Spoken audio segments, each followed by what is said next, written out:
How was that moment? It's cool because actually I remember what it was like in 1977 when I screen tested to play Clark Kent and Superman, and how much I respected the mythology and the legend, and I think the show Clarkville is Smallville is.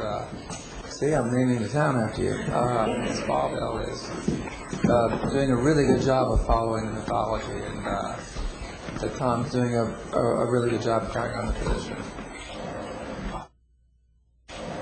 How was it for you, Tom? Oh, it was tremendous. I mean, I think that You were 3 when you saw the movie. That's what I always hear. yes, I was. I was born in '77, so. But opened in '78, so you were 1 when it That's good of me. That was great. I mean, I've been so excited even just to be here, and you know, to meet Christopher in person is tremendous. But you know, we also have a really heavy scene coming up today. So in a sense, it's kind of both nervousness for that and for the scene and for everything that's going on for the press conference. It's just really it's like the ultimate experience. I play a scientist who has given really most of his life into astrophysics, or the most advanced astronomy, looking out into the solar system. And I've discovered some information that is very relevant to Clark, and I've bombarded his house in Smallville with emails and phone calls trying to get him to come to New York, and finally he has the courage to do so. Then he's going to learn some things that I've discovered.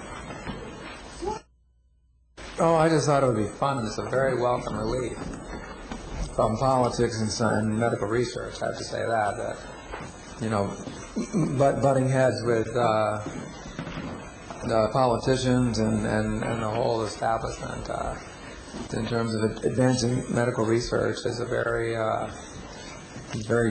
difficult job. You know, it's kind of time consuming and energy consuming, and this is a really welcome change of pace and something very fun to do. I would say, you know, you got to remember that Clark Kent and Superman was the vision of Jerry Siegel and Joe Shuster, two teenagers who grew up on Long Island, and I met them, you know, when we did the first movie, and that you realized that this character has been around since 1938. Comic books of Superman went with the troops in World War II as morale boosters.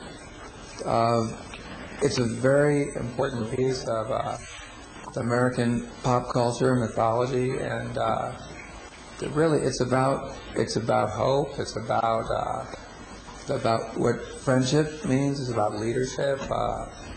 It's about discovering yourself, and all those things are relevant to every generation. And I'm glad that the character has survived the test of time and will always be reinvented for each generation. Well, when I'd seen the Superman films growing up, I had seen them and enjoyed them, but I never really caught on to the legend, the mythology so much. I just had kind of gone to see the movie. As a movie, had a great time, and then that was kind of it. So what happens is I'm playing this character at a time before everything else. So in a sense, because I don't know too much about the mythology, because I really don't. We were actually talking this morning, and you were saying things that I didn't even know about, which so we have to keep certain things a secret. But there's a lot of good stuff's going to happen today. And so, I mean, we got Clark before all that. So in a sense, it's nice that I don't have that information, and I can play Clark with only the information and the material that Smallville has presented me. So in a sense, there hasn't been all that much influence. I think Christopher as a person is a great influence, I think, for everyone, a great positive influence. But as far as the role itself, I'm trying to keep myself as in the dark as possible. As I read the last page of the scene, the door seems to be open. Would you be up for it? No, well, let's see how I do on this one first. If I bomb on this one, that'll be the end of it. No, I think that, in fact, there are two Clark Kents, and the character that Tom plays is more modeled on the character that Jeff East played in Superman 1. If you remember the scenes in Kansas with Glenn Ford and Phyllis Thaxter, and where you see Smallville High, you see him at the farm, and you see him, out in the barn and in the fields. So that character is what Tom is doing.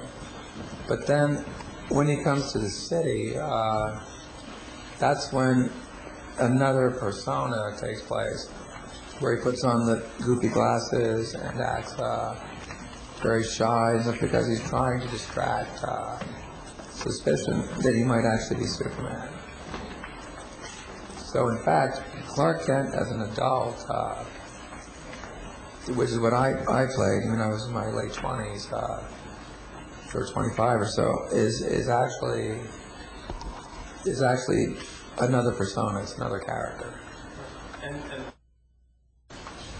To tell you the truth, what I was really shocked is that when the movie came out, an informal survey of women who saw the movie, taken by myself, was that they admired Superman, but they really dug Clark Kent. And I thought that was cool. That's the hope for everybody who's shy with glasses.